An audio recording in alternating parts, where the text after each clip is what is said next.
In Star Wars Episode 2, The Attack of the Clones, there is a very funny scene where a person offers Obi-Wan what apparently is an illegal substance, but Obi-Wan uses his Jedi mind trick on the dealer. You want to buy some death sticks? You don't want to sell me death sticks. I don't want to sell you death sticks. You want to go home and rethink your life. I want to go home and rethink my life. At one point in time, this encounter was believed to be nothing more than a preamble to A New Hope, when Obi-Wan uses that same trick on some stormtroopers. If you were to connect the dots, you would discover a revelation that could change your entire perception of the Star Wars saga. Welcome to Matrix Explained, and today we will be looking at the theory that proclaims that Star Wars is a simulation within the Matrix.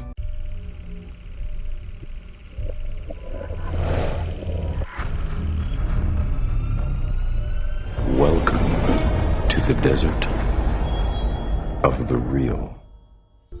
The connection between Star Wars and the Matrix is the dealer who offers death sticks to Obi-Wan. The dealer is played by the actor Matt Dora. He also played the role of Mouse in The Matrix, one of the members of Morpheus's crew. Now you might think this is no big deal. After all, many actors have appeared in multiple franchises. But let me remind you that Mouse was the architect of the Woman in Red program, which was designed to distract beginners in the Matrix, using a beautiful woman wearing a red dress in the middle of a drabby city to demonstrate how easily people are distracted. Now here is where things get very interesting.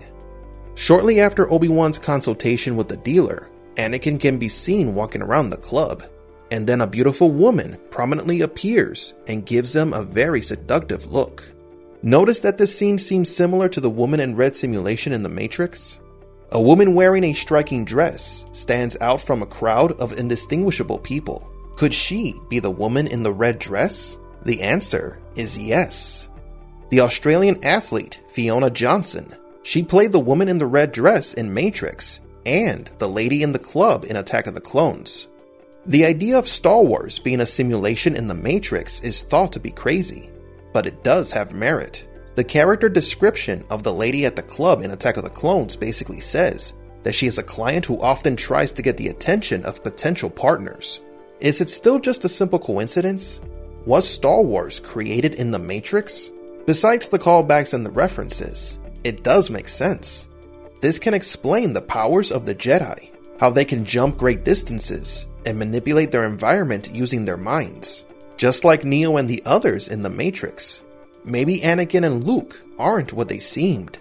Perhaps they are just two individuals connected to the Matrix that were forced into those roles in the world designed to train and test them to see if either one could be the chosen one, just as Anakin was said to be, and subsequently Luke. Tell me, is it the chosen one? He is.